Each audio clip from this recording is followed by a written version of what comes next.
Are you ready? I'm ready. Oh boy. Here we are, the Jon Peckman Podcast. I'm Jon Peckman, coming to you from the podcast studio of Connecticut Valley School of Music and Dance in beautiful downtown Portland, Connecticut. Come over the bridge, start looking left. And we are here today with, his name is Mr. Ed Irarusso, and he is as rare as a unicorn around these parts. A pedal steel guitar player. Go figure. Yeah, I'm in Connecticut. How many are there? Can't be too many. There's not too many. I don't like competition. But there's some good players in this state. Really? Yes, there are. There are a number of good players. Wow, you're the one. I know one. You. Well, I don't think I know any other ones. they're like anything other, like a lot of other instruments, you know a few guys that play, Mm-hmm. but for every guy there's probably 10 out there that Wow. you don't know. Yeah. So Yeah. we're out there. Yeah, that's kind of cool. So where did you grow up? I grew up in Meriden. Okay, Meriden. That's near Yep. me in Wallingford. That's cool. Yep.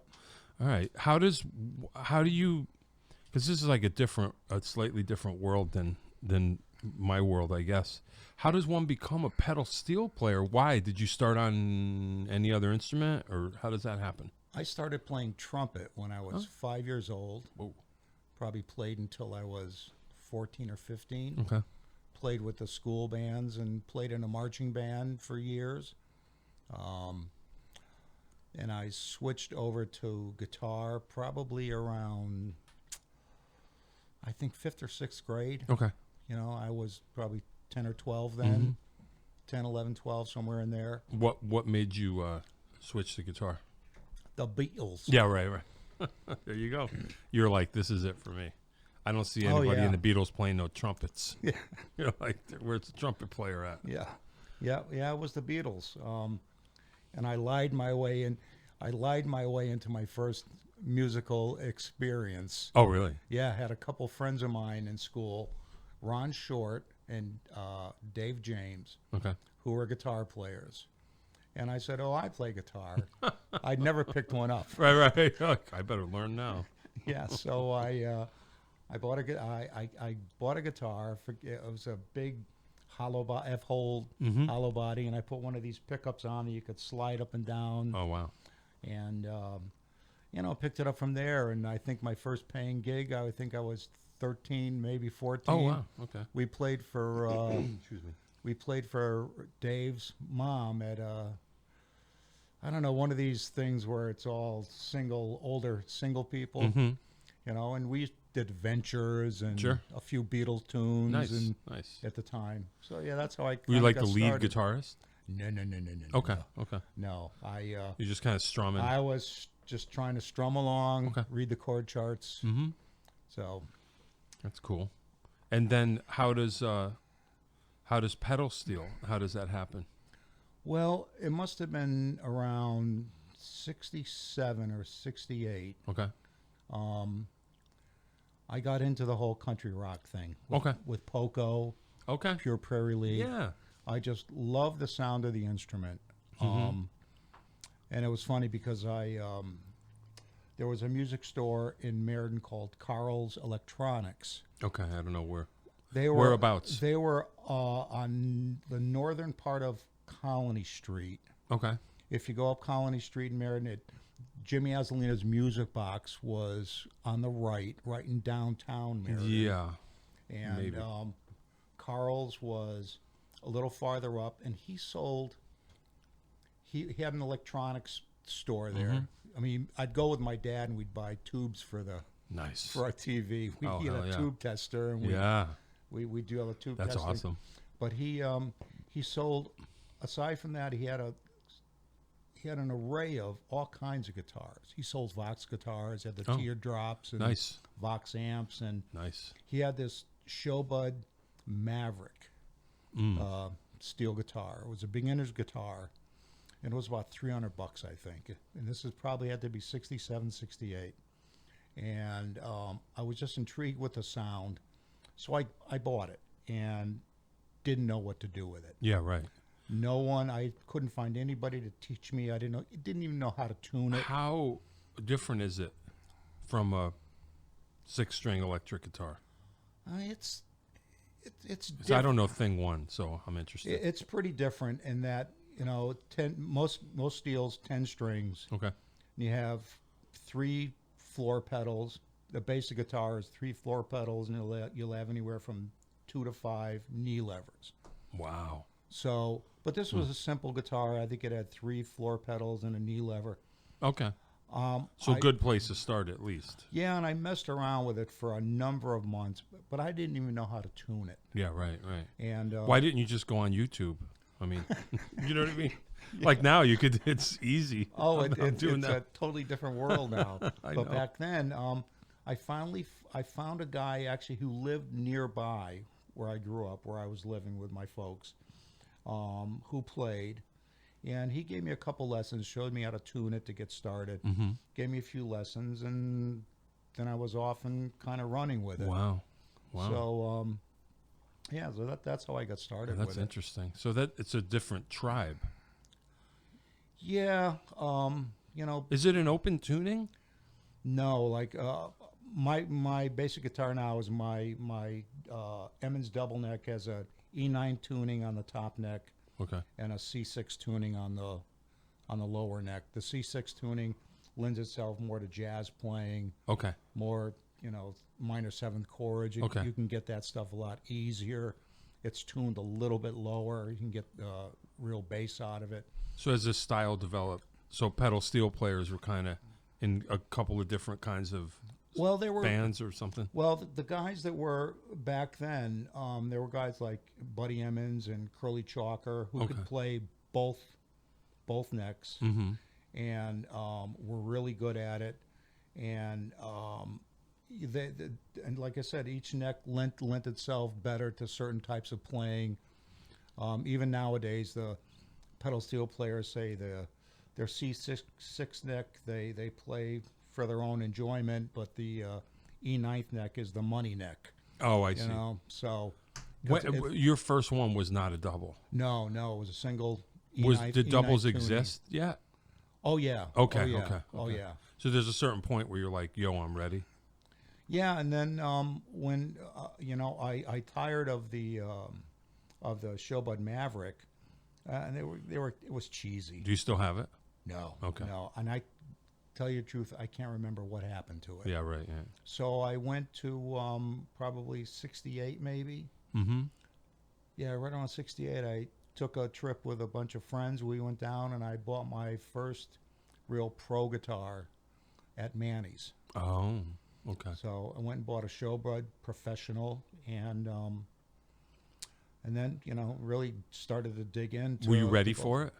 Oh yeah, because So you were like, okay. Yeah, because the Maverick could only do so much. It was hard to keep it tuned. Sure. You know, right. The mechanics have improved tremendously over the past Yeah. so many years. So you were ready. You were like, I'm ready for the next. Yeah. Cool. That's cool. So you went right at it. Like when you got it right away, you just started catching up. Oh yeah. And then I after I had those initial lessons, I hooked up with a guy, Ray Gannick, who's a steel player, and I took a bunch of lessons from him at the music store down in New Haven, Guitars Unlimited. Okay, I don't think I knew that place. Yeah, they were, Goldie's was down there, and if you went a couple blocks over and up, it was right across from the porno theater. Oh, cool. Yeah, I remember that place. In New Haven.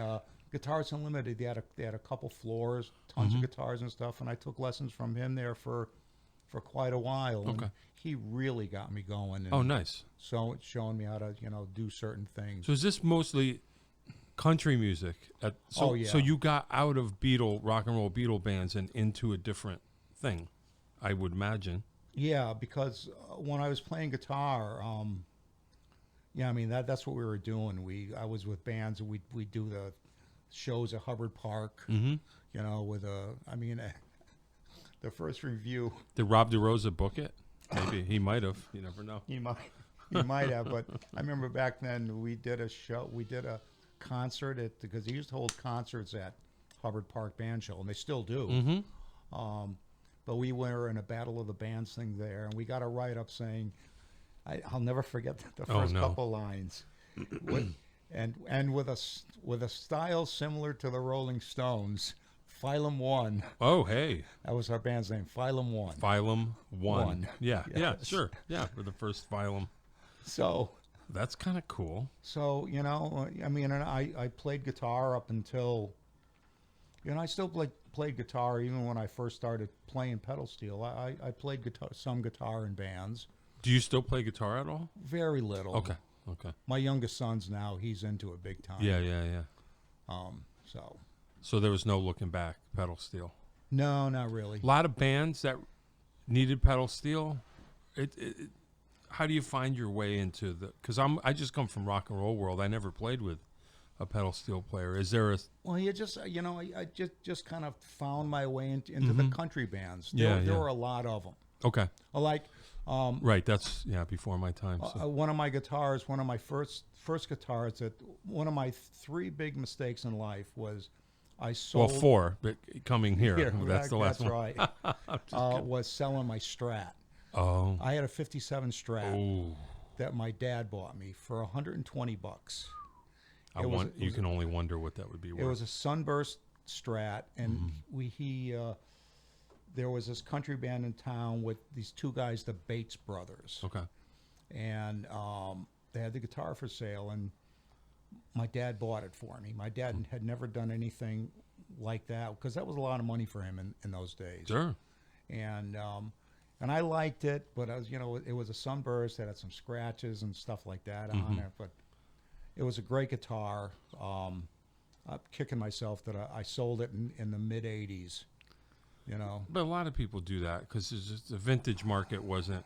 No, not. You just think I want something new now. Yeah. So it's out there somewhere. Yeah. Oh well. I sold it to Steve Baldino, and I called him. Called. You know Steve? I do. Yeah. I called him. I haven't seen him in forever. Me neither. I called him probably a year later and said, "Hey, I'd like to get the guitar back." He says, "I have no clue where it is now." Oh boy. Because it was real.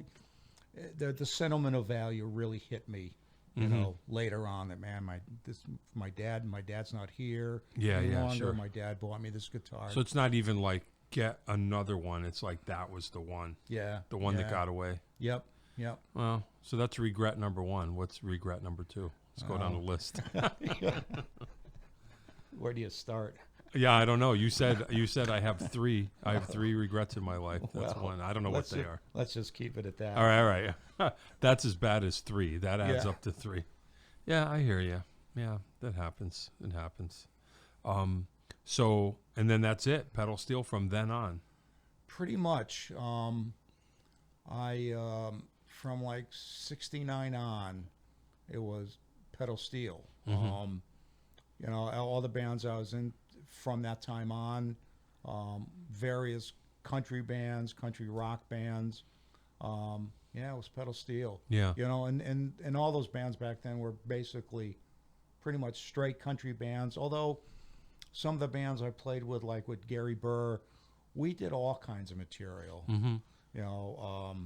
We had a girl singer who was very good, but we did everything from Fleetwood Mac to Prairie League and Poco, and we were kind of all over the map because it's what people wanted to hear, and and it fit us. So So you have to be, got to be creative in your own right. Like if you're playing songs that don't have pedal steel, is that typical for pedal steel players? Do you think, or because like you're kind of like straddling the line of rock band and country band, so you're able to.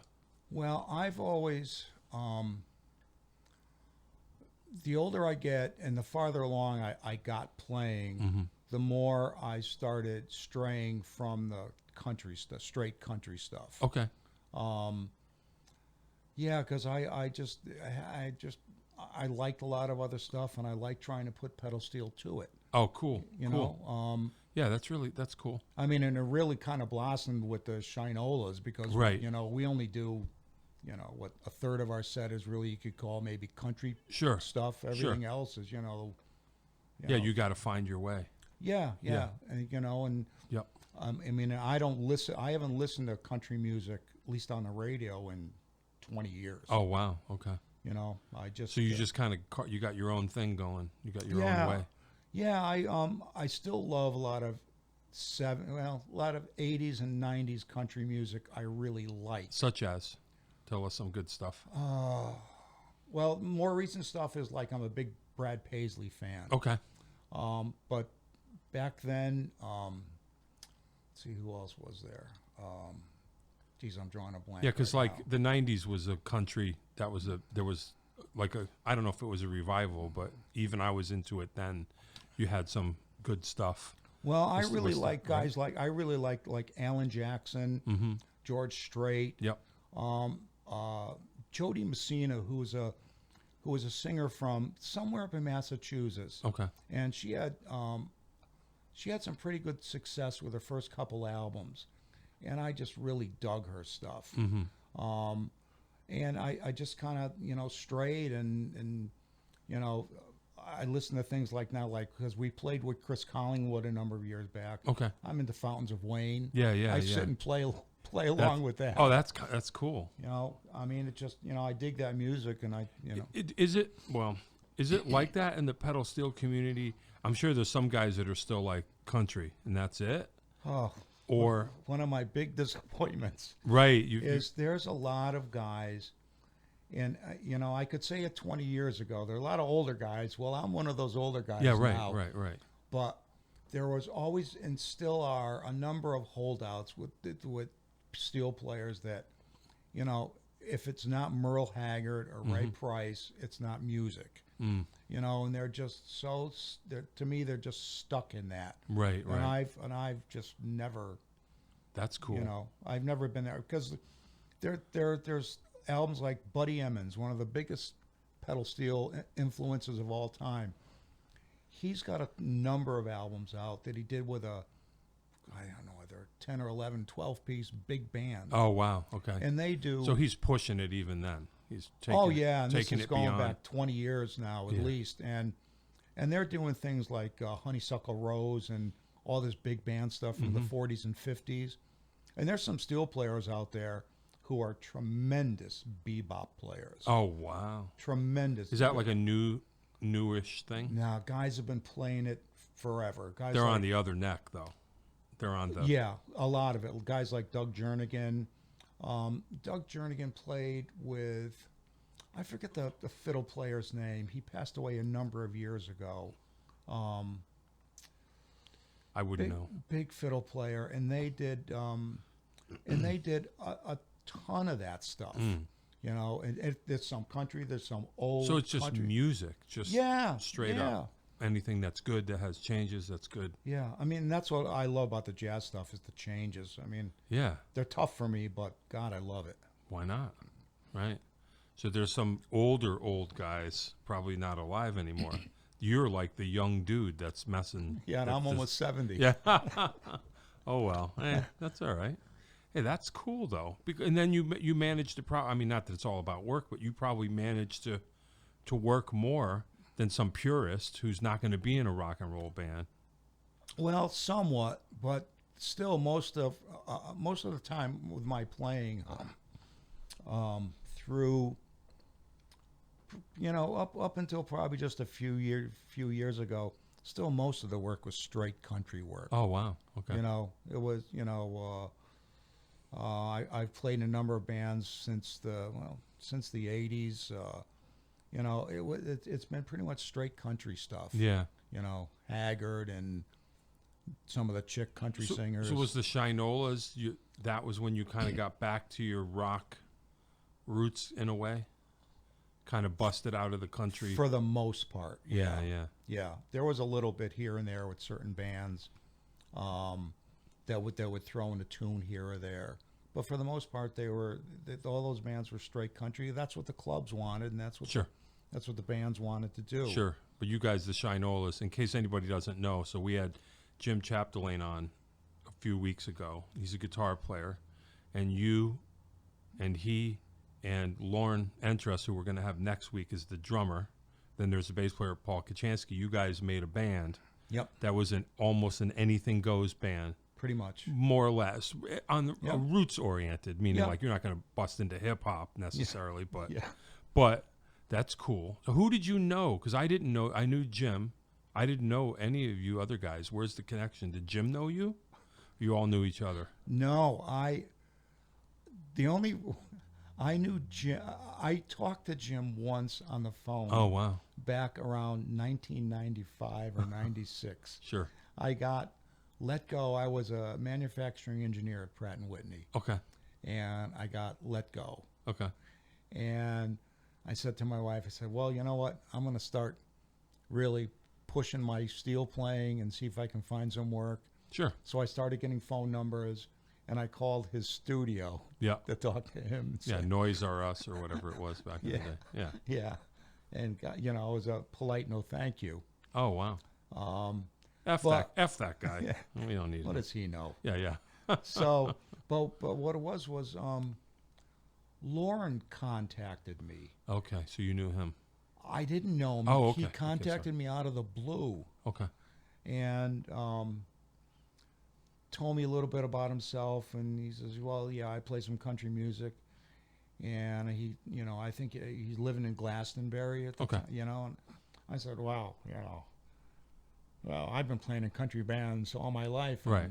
Sure. How come I don't know you? Yeah, right. You Right. know? Yeah, yeah, yeah. And, Was you he know, new to the area? I don't know where he's from. I don't think so. Okay, No, I okay. think he's been here for a while. But then I realized, you know, I came to realize later that Lauren was playing with, he was a step above. Oh. You know, he was Okay. doing stuff, you know, with not larger ensembles, but, you know, he'd had a better career, so Okay. to speak. Okay. So because he wasn't playing in local bands. He So had, here you are thinking, I never heard of you. Yeah, And you're lucky he heard of you. yeah, and I Whoops. forget how he did. Yeah, yeah. I forget how he did. So, I was interested, and I said, yeah, sure, you know. Yeah. So I showed up for rehearsal one day, and it's all, and that's when the legend began. Oh, okay. So Lauren brought you in Yep. and said, maybe we'll get pedal steel so we can do country when we want to do country, and because you could play rock, Yep. you can go any old way. Yep. So It's kind of cool. yeah, the best thing I've ever done musically is with those guys. Wow. That's love cool. those guys. Oh yeah, it's a great band. You know. Yeah, no, it's always a gas. Yeah, you guys are it's a great combo for sure. That's awesome. Do you consider this is kind of I guess this is a weird question. I never thought of it. Pedal steel. Do you consider yourself a lead guitarist in a way in the ensemble? Is pedal steel a lead instrument, or it's everything? It's kind of everything, right? It's not like you don't play rhythm, so it's not like a rhythm. No, it's Really interesting, right? it's really hard to get that rhythm effect when you're playing with Sure. with three finger picks on. Sure, yeah, right. And you right, can't right, you can't strum across the strings. right. So you're like texture. Yeah, texture or Or you know, leads. or leads. Yeah. So you're a soloist. So it's improvising and soloing. And Yeah. I hope so. More so. Well, I'm just Yeah. like the mentality. Yep. You know, because in a rock band, obviously you got a lead guitar player and a rhythm guitar Sure. player, and you're kind of Sure. like covering a couple of different bases. Yep. That's cool. That's really wild. Why? Yeah, I'm going to ask you because you're the pedal steel representative now. So I'm going to ask any question that I could ever thought of. I always thought it was, maybe it's not interesting, or why. I always thought it was interesting that when I got to pay attention to pedal steel, that it's about solid state amps, right?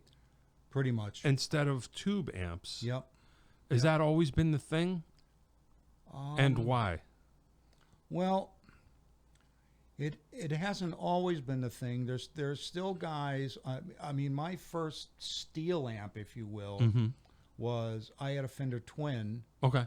that I pulled the 12s out, made a new plate, and put a 15 in it. Oh, wow. And guys like Why a 15? Does it have that kind of? It's got that kind of info. it's got a better bottom end on it if you're playing C6 neck because you have a real low string on your C6. Okay. So it's got a better end. So it's somewhere between a bass amp and a guitar amp, kind of maybe. Yeah, Okay. yeah, and like up until like Buddy Cage from the New Riders, Okay. he played up until the end. He played through Fender Twins. Okay. So guys do that. You can do that. Yeah, but but Peavey came out with a line of pedal steel amps. Geez, I don't know, 30 years ago now. Okay. And that's like the Cube that you see everyone with. It's just like, Yeah, they're yeah. with 15s. They're usually I see. they have a 15 in them. They came out with a new amp a number of years ago that when they got the EQ right on them, they came out with amps with 12s in them that work. Okay. So it'll have the guts of the 15, but Yeah, but they're all solid state amps. yeah, is there a reason? I don't know. Yeah, I just always, I don't know. I don't know much, but in my mind, I thought, in my simplistic mind, which might be completely wrong, but I'm thinking a pedal steel is an older instrument, I guess. Is it older than? It's not older than the electric guitar. Oh no. Okay. But in my mind, I'm thinking old, yeah, like tube, like a vintagey sound. But then it's like you want super clean, solid Exactly. state sound. That's more why that's mainly why is for You the, just for want the it clean. cleanliness. Yeah, you're not trying to overdrive anything. I gotcha. Like you are with tube amps. Okay. And I know very little about. I'm no tech by any means. Yeah, sure. But So you're better off with the solid state. You don't have to mess around with tubes. Oh yeah. You don't have to pull them out of the old TV or whatever and see if they work. Nope. Huh. Nope. Wow. So solid state is where it's at. Yeah. Wow, that's interesting. So, all right, since again, I'm just going to ask all the pedal steel questions. What is the whole Robert Randolph thing? Where's he coming from? Remember that dude? It's like, it's like a gospel tradition, or is that just him? Yeah, what they call sacred steel is what they call that whole genre, if you will. A different genre. thing. Yeah, sure. Oh, you speak French. That's cool. Yeah, he's a tremendous player. Right. And he can play anything. Mm-hmm. But I think he may be another guy that he uses a lot of effects. Okay. He may be using tube amps. I forget. Oh, okay. He put out a video a couple years back on YouTube that he kind of went through all his gear. Yeah. And I believe he was using a bunch of tube amps. Okay, so he's a different. Yeah. He's like a maverick. Because what he and he can play some straight up country, or he can wail with fusion or blues, whatever. So he's just treating it like you are. It's an instrument. As opposed exactly. to It's a sound. Yeah. That's wild. That's really cool. Wow, that's cool. So you guys are just starting to play. You had the one gig. Is it the Shinolas? You guys going to get back on regular? Or we don't know. We're waiting to see. We're waiting to see. Waiting to see. Please, Jim. Please, Lauren. Oh yeah. Yeah, for real. Yeah, and I've been playing with Carrie Powers for a number of years now. Okay. I love that gig with her. Oh yeah, I don't know who that is. She's a singer-songwriter who I think is phenomenal. Okay. Nice. Been playing with her for a number of years. Actually, I've done a ton of dates with her. We've done a ton of dates between the two infinities. So I've gotten to meet gotten to meet a lot of people. Yeah. Other bands through her doing opening stuff, and she's been great to work with. Oh, that's cool. I think she's really talented. I'm really hoping that something really good happens for her. Yeah. That and I'm playing the Haddam Neck Fair on Labor Day with Steve Dedman and Plywood Cowboy. Okay. Dave's nodding. He knows who that is. You know Steve is, yeah, good guy. Yeah. Oh, okay. Yeah, we're doing the Labor Day Saturday night show at the fair. Okay. And then I got a date coming up with Carrie. I think the next one with her, it probably isn't until November. Seeing how everything goes with COVID and everything. Yeah, I know. Well, we're opening for Jonathan Edwards, I think, up in Norfolk. Oh, that's cool. So That's good. It's yeah. better than a bunch of, crappy bar cover gigs. Oh yeah. I mean, I just stopped doing those years ago. Yeah, I good just for said, you. I just said no more, Yeah, yeah, yeah. no more of this. Quantity, not, or quality, not quantity, right? Oh yeah, You yeah. don't have to run around for Yeah, and I still, I've got friends that'll still go out and play, do Sure. their, Sure. 8 to 12, 9 to 1 for $60, and I'm like, please. Yeah, no. Yeah, I know that. I guess at some point those days have to be over. Oh, please. Yeah, yeah, yeah. You did that long enough, I Yep. would imagine. Yep. That's cool. All right, so that's what's next. I'm such a musical snob. That's all right. Hey, you deserve to be. I mean, we all at some point. I'm kind of on the borderline too myself. I'm just kind of like, I think I only want to do things that make me feel better Me too. instead of worse. 'cause And it doesn't have to necessarily be the money, no. but it's got to be the gig that's right, Yep. good crowd, Yep. good place. Yeah, that's why the Shinolas is cool, because you guys don't overdo it, but it's beautiful. Like when it's happening, it's a room full of people that are there to see you, and it's cool. And yeah, that's cool. Never a singer. You're not a singer. You're not the singer in the Shinolas. I sang a couple tunes in the only band that I ever put together was called the Cowtones. Okay. And after you heard me sing, It was named after you. After you heard me sing a couple tunes, Okay. you'd wonder, you'd say, "Oh, that's why." Yeah, well, that's all right. Not everybody, I just noticed that. But I actually used to do a lot of harmony vocals in a band called Bolton Notch. Oh, I remember that. That I was in we were together in the early to mid 90s. Yeah, I remember that. And who else was in that band? I remember that. Dennis Sheridan. He's a real good songwriter. Okay. He's multi-instrumentalist. Mm-hmm. Joan Schroeder is the singer.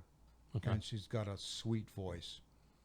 Really good singer. That band was a lot of fun. And we did a lot of originals, and then a lot of straight country stuff. Okay. Aside from that, So out there tearing it up. but that was my foray into vocalizations. Oh, okay. Oh, that's all right. I did sound for you guys at the Hebron Fair. The Hebron Fair. I did sound for you guys at the Hebron Oh, really? Dave Kosminski Sr. is here off camera saying he did sound for Bolton Notch at the Hebron Fair. That's got to be a while ago. a long time ago. Oh yeah. Yeah. Yeah. Yeah. Wow. Yeah, that's cool. Do you remember that gig? You were like, yeah, that was a sound man. It was terrible. I'll never forget that gig. It was awful. You don't remember. That's fine. You don't have to remember. No, excuse me. What I remember about it is how hard it was getting in and out of there. Oh, really? Yeah. The Hebron Fair? Yeah. Wicked getting in and out. Yeah. Yeah. Yeah. And like the Durham Fair, I'd done a bunch of gigs at the Durham Fair. Awful. Yeah, it's a getting nightmare. in and out. Yeah, even You I've know? done that. Yeah. Yeah. Yeah, it's a drag. We have maybe not nearly as much, but we have another thing slightly in common that maybe we can talk about, and that's horses. You want to talk about that? My dad was a horse person, a Really? horseman. Yeah. Yeah. Just real quick. My dad, city guy, I don't know how old he was. He had a motorcycle, and his next hobby was he saw the governor's horse guard in a parade. Yep. And he liked dressing, he liked the uniform. He was in the service, but never had been on a horse, and was like, hey, what, and he followed him and said, what's this all about? And he joined the horse guard.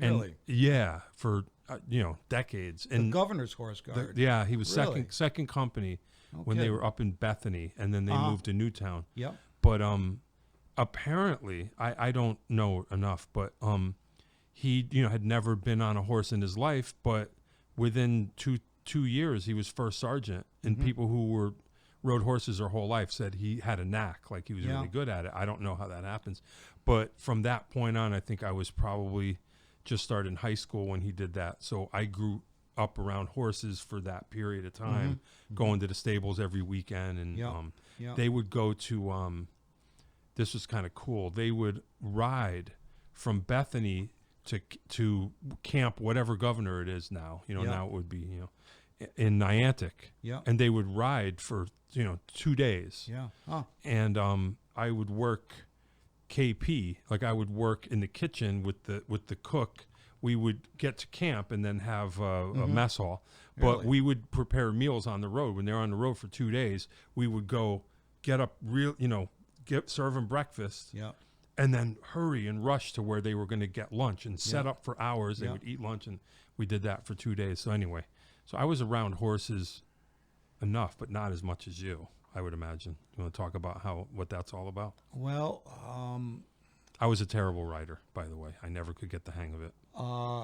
so am I. Oh, really? I'm a terrible rider. Really? Oh, I, wow. I haven't been on a horse since, let's see, my wife and I have been married 35 years now, I think. Oh, that's cool. And I haven't been on a horse in 36 years. Oh, then why am I asking you about, what do you have to do with horses? You have something to do with them, don't you? Well, yeah, we have a boarding and training stable Okay. in There you East go. Haddam. Okay. Yeah. Nice. My wife's a superb rider and Oh, trainer. okay. So she's the thing. Oh, yeah, yeah. She went to the Pan American Games back in Oh, wow. 88. She was shortlisted for the 92 Olympics, Oh, wow. you know. So that's her world.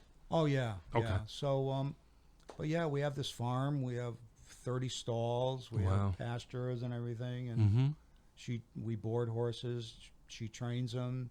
Oh, She wow. gives riding instructions. Wow. But I'm terrible at it. I just had no natural feel. Oh, okay. I didn't know that. I thought. When my wife and I first started dating, she was working in Meriden, and I'll give it a try. Sure. So I'd maybe taken a couple lessons from her, not many, but it was maybe like the third lesson. I get on the horse, and it's a really well trained horse. Sure. Yeah. Very, my dad's all. Yeah. They always very were too. calm. Yep. And I get on him, and I have short legs. It happens. It happens. So There's a cure for that, I guess, somewhere. I don't know. So I'm on him, and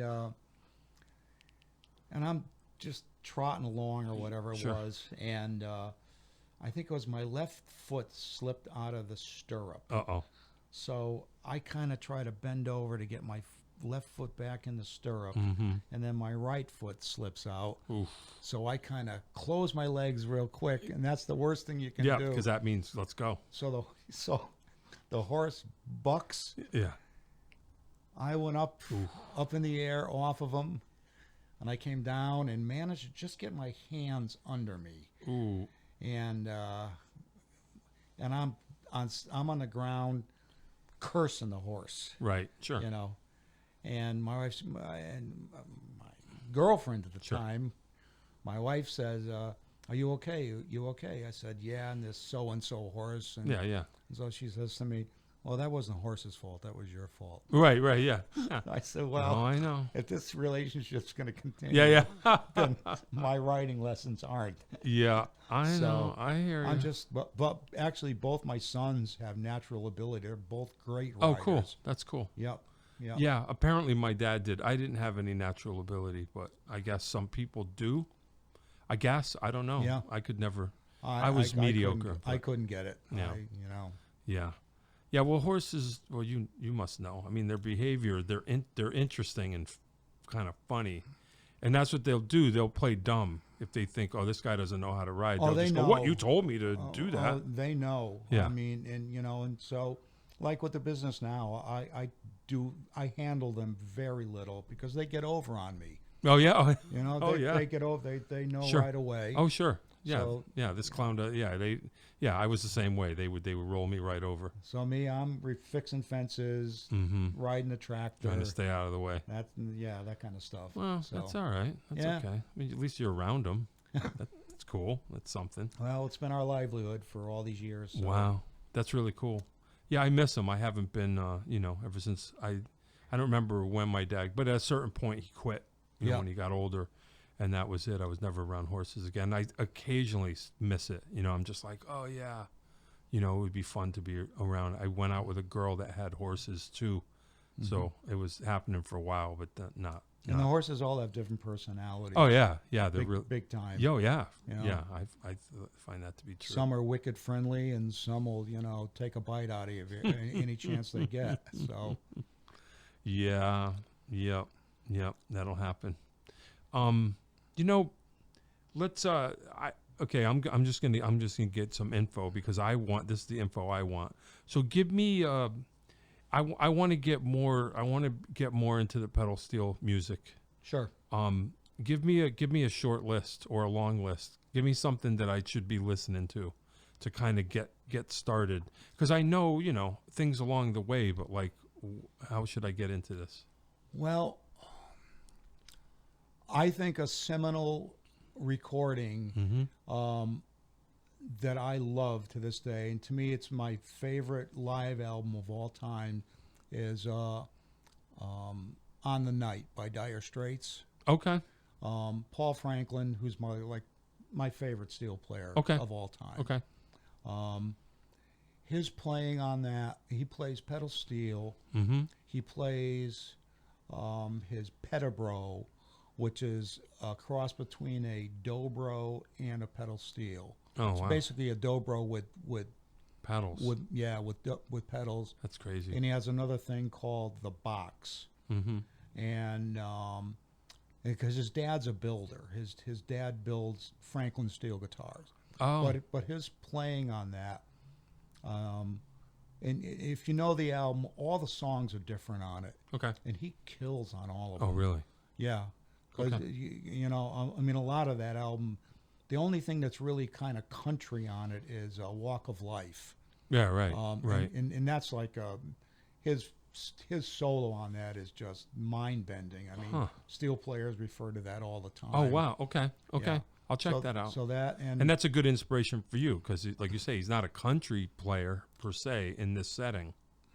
So it kind of gives you a template of how to fit pedal steel into rock. Oh yeah, he put out a Christmas album a number of years ago, and his rendition of Jingle Bells is just it's wicked up tempo. I'll go down. Now you're setting me down a path. I'll go down this path. That and I'm a big Brad Paisley fan. Okay. His steel player Randall Curry is a Canadian kid. Okay. Is just tremendous. Okay.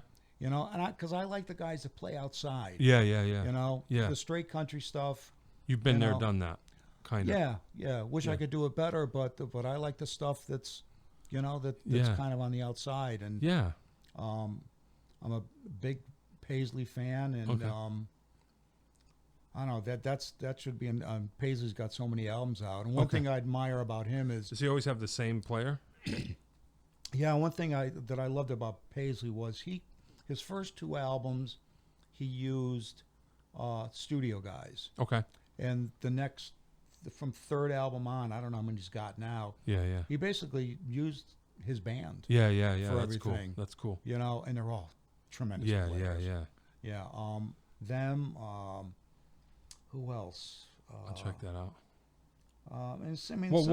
What was it that blew your mind back in the day? Like you were saying, like you're listening to the Beatles, and what was the pedal steel? It was the Poco stuff mainly. Okay, all right. I'll Rusty Young's playing with he had that kind of High and Lonesome thing. He just passed away a few months ago. Oh, really? Yeah. Okay.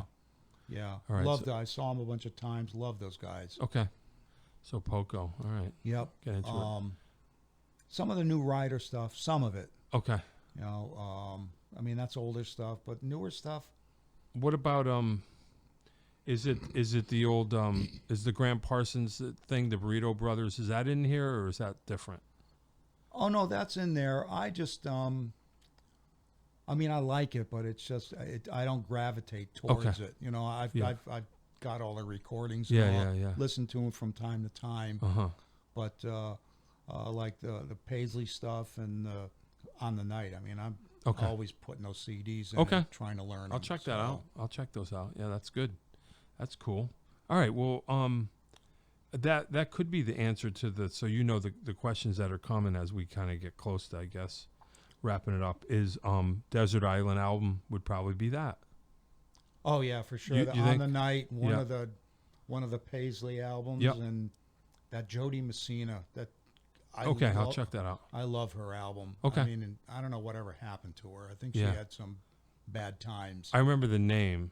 Yeah. I don't know. It's funny because her album is a Desert Island album for me. Okay. And she's from Western Massachusetts. Okay. And I've called around, asked guys like Duke Levine and Yeah, right. guys from up there. Sure. Did you ever work with her? Did you ever know her? Yeah, yeah. Nobody up there does. Oh, you know, wow. Or has, Wow. you know, that I've been able to, Yeah. you know, because I was To just find out what happened. curious, you know. Yeah. I've heard the name. I don't remember. Wow, that's cool. All right, so those are Desert Island albums. Yeah, yeah. Okay. And Desert Rose Band. Oh, okay. Yeah. I don't know that. What's that? That's with Chris Hillman and John Jorgensen Okay. on guitar. Chris Hillman.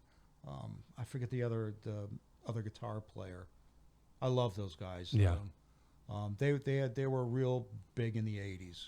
That's cool. So Do you are you a practicer, a consistent practicer? Some musicians are, some are not. I try to play an hour a day. Oh, that's great. Oh, that's I try. awesome. I try to. Oh, cool. That's cool. It's tough with the phone going off. Yeah, yeah, constantly. sure. No, that's great. Hey, What do you gotta come fix the fence? Yeah. What do you are you working on something now that you can talk about? I'm fascinated by practice. I go in and out, but I'm always just curious what people like. Are you consistent, or you just like to play and fool around? Every day I try to spend some time just working on technique, Okay.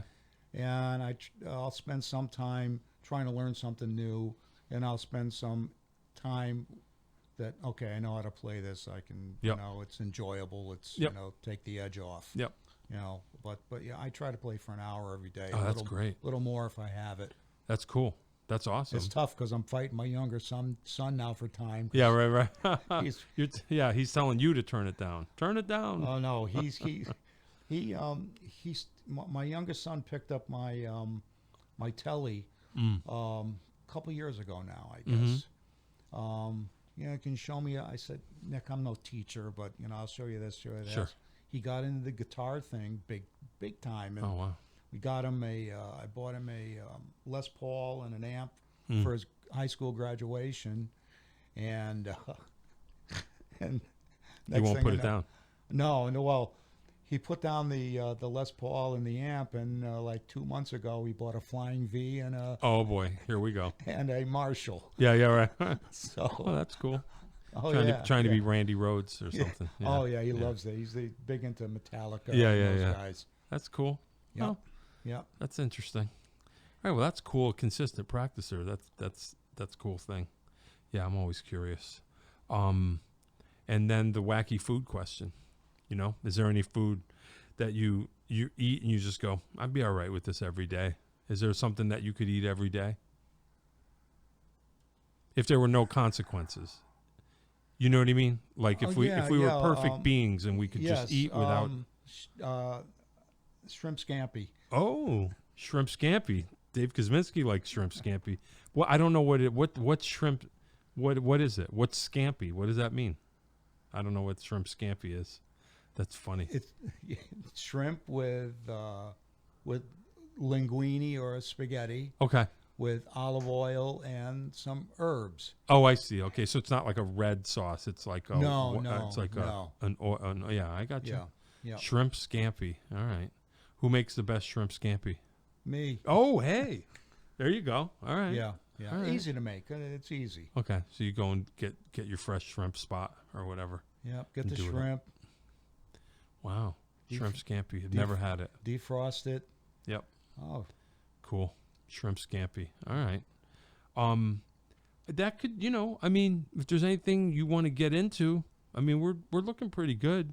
I mean, I'm happy because I like visiting. We always I know. are chit-chatting, but we never get to get into it. So that's the way I look at it, is like this is a forced conversation, which is fine.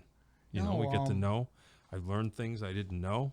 And I Got albums to check out. Yeah, and I had I don't give a damn about shrimp scampi, but whatever. That's okay. Yeah, and I forget. I mean, because there was some drummer I wanted to ask you about. Oh, boy. Now I can't remember. Oh, no. Think about it. I'll kill time. Oh, can't remember. Oh, no. I wish you would. Here, listen to the theme song again, and it'll jog your memory. Yeah, listen to that.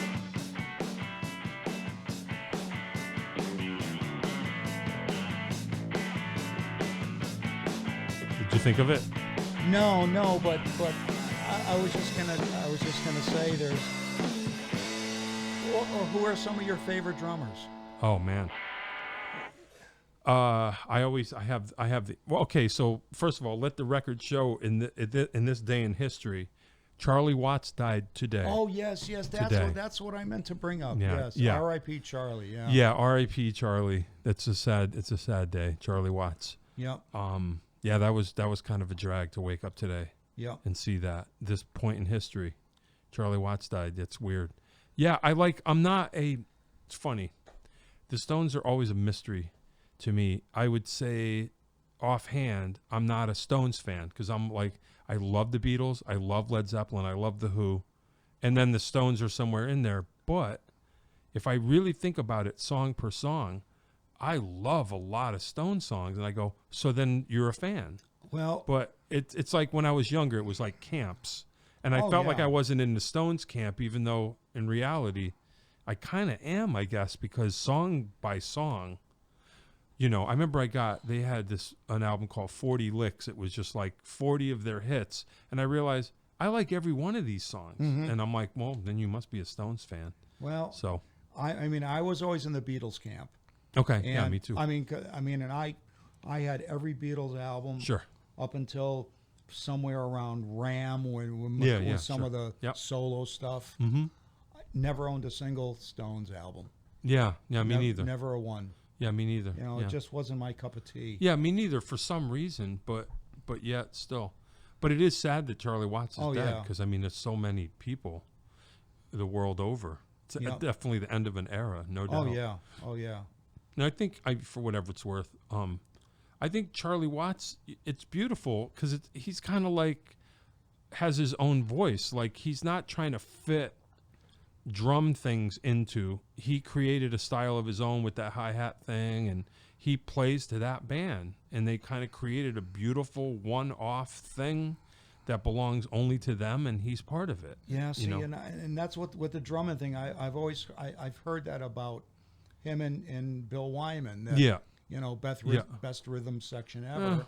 And I was all like, well, That's kind of the way I feel about it. But it is unique, I guess, in itself. But my favorite drummers, I always say, at some point I narrowed it down to 3. It's Ringo, Yep. Tom Artolino from NRBQ, Yeah. and Bunny Carlos from Cheap Trick. That's what Those are the 3. Bunny, what's the I wish there were drums here. I would explain it. Yeah, what's the fascination with, because his name has come up at All right. Shinola practices. Boy, Bunny. someday we're gonna have drums here, and then I'll be able to demonstrate it. All right. So Bunny Carlos, I don't know how much this has to do with it, but they're from Rockford, Illinois, which is near Chicago. Yep. So I wouldn't say his playing is rootsy, but it's rootsier than the Sweet or somebody like that. Mm-hmm. And he does this thing because he's kind of left-handed on the right hand. He's kind of ambidextrous. Mm-hmm. He almost plays, when he plays rock and roll, it's almost like a country train beat, but straight. Instead of that, he does this thing with he does a straight train beat with his snare, and plays quarter notes on the hi-hat. And you put it together. Yep. Nobody does that. Huh. And it's a really unique thing that's, to me, I love that band anyway, but sets that band apart. And nobody plays like that but him and me, because I see him do it and I go, I want to do that. But when I was younger, I thought it was a thing that everyone does, and I realized only he does it. So, yeah, and his feel. He's like Ringo plus, kind of. It's the way I look at it. He starts with Ringo, and then, but he has a lot of Dave Clark in his playing too, which is interesting. Really? It's like different. He has a different take on it. Yeah, I was a big Dave Clark fan. Yeah, sure. Huh. But Bunny is something else. And then, Tom Artolino from NRBQ. Yeah. I was lucky enough to grow up hearing that stuff secondhand. And that was another one. I would hear his playing and go, why doesn't everyone play like this? And you realize nobody does, because I don't know why, but they should. It's the way rock and roll should feel. And he always looks like he's going to lose his stick. Oh, God. It's amazing. I used to watch him and think to myself, like, he totally knows what he's doing. The core of it is tight, Yeah. but it's so loose around the outside. It's like he's like a slop artist. Like it's not getting out of his control. Yeah. He's got a tight grip on it, but he's coloring way outside the lines, but the center is always right there. Oh. It's amazing. Oh. Yeah, one of my favorite. So those are my 3 favorite players.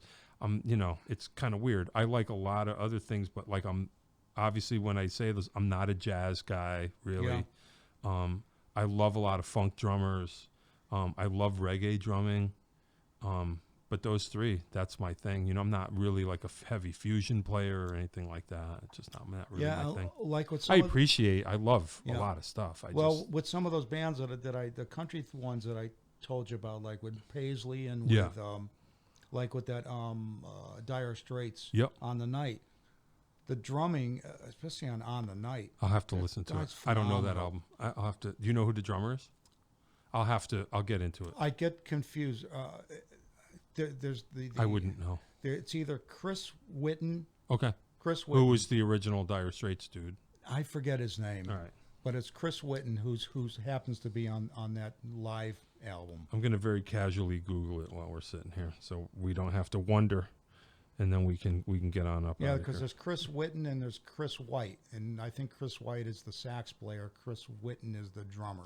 That sounds like it might be right, but let's see. Dire Straits on the Night. Okay, here we go. We're going to get to the bottom of this live right now. Wikipedia. Here we go. No, I don't want to donate. No, I'm just kidding. They're not even asking. All right, let's see. Personnel. It is Chris Whitten. Yep. Okay. Yep. And Paul Franklin. You already said that. That's your Yeah. pedal steel guy. Yep. Yeah, I'll check this out. I don't know this album, so I will check this out for sure. Cool. Really cool. All right. Yeah, I don't know that album. All right. Yeah, and he, like I said, Franklin's playing on that. All the songs are different. Yeah, yeah. And his playing, it just fits. Yeah, it might be time for me to get into Dire Straits. This might be a good entree. Huh? What? Money for nothing. Money for nothing. That's right. That's right. All right, cool. Chicks for free. Yeah, I guess, right? I guess so. Anything else you want to add? This was beautiful. This Hey, was awesome. I had a good time. Yeah. I told you that's all it is. We're just hanging out. It's awesome. Cool. All right. When is there a next Shinola's gig yet? Is there one on the books? We don't know. Don't know. Okay. We're all hoping there is. Yeah, yeah. I had a gig, I think. How did the main pub go? Was it good? You were outside. Went very well. Oh, good. We were outside. Okay, yeah, that's what I We saw. packed the place. Good. Yep. There was an hour and a half wait for tables. Good. Good. You know. Yep. It was a good night. Yeah, good. Good night. It should be. Yeah, that's awesome. Beautiful. It's a beautiful thing. Yeah, so we'll get Lauren's version of the story next week. Okay. You know. You can't trust anything drummers tell you. That is true. That is true.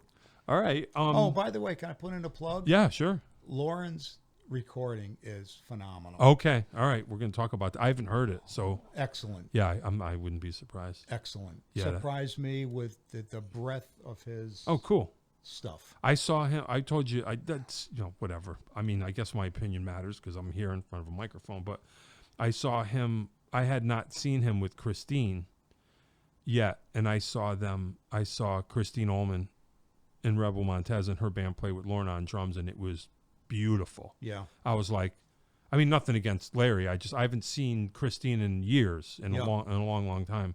Yeah. But I love Lawrence playing. I know Lawrence playing, and I appreciate he's got his thing going, and his thing with Christine. It was just like, okay, now we're talking. Yeah, this is really, really cool. Oh. So yeah, I was blown away by that. So it's kind of cool. Seems like everybody's having a good time. Yep. And hopefully the good times will continue. Yep. Kinda, like a little. We're just kind of getting there. Yeah. I hope so. Yeah. Get yeah. vaccinated, people. Yes. Yeah. Quit screwing around. Seriously. All right. Ed Irarusso, a pedal steel player from Connecticut. They're rare. But we got one. We got one here. Go figure. Yeah. That's awesome. Thanks for coming. I appreciate it. Thanks This for was having fun. me, John. Of course. This was great. It was Of course. a blast. Always fun talking to you. And now we're officially talking. Okay. Yeah, it's great. Thank you, John. Yeah, you got it. Ed Irarusso was here. pedal steel player, grew up in Connecticut. Plays with the Shinolas. Look for him. You're going to see him somewhere down the line. I'm Jon Peckman. Jon Peckman Podcast, Connecticut School of Music. Connecticut. I did it again. Look at this. You know where we are. Come over the bridge, start looking left. All right, I got to go. All right, see you. Bye.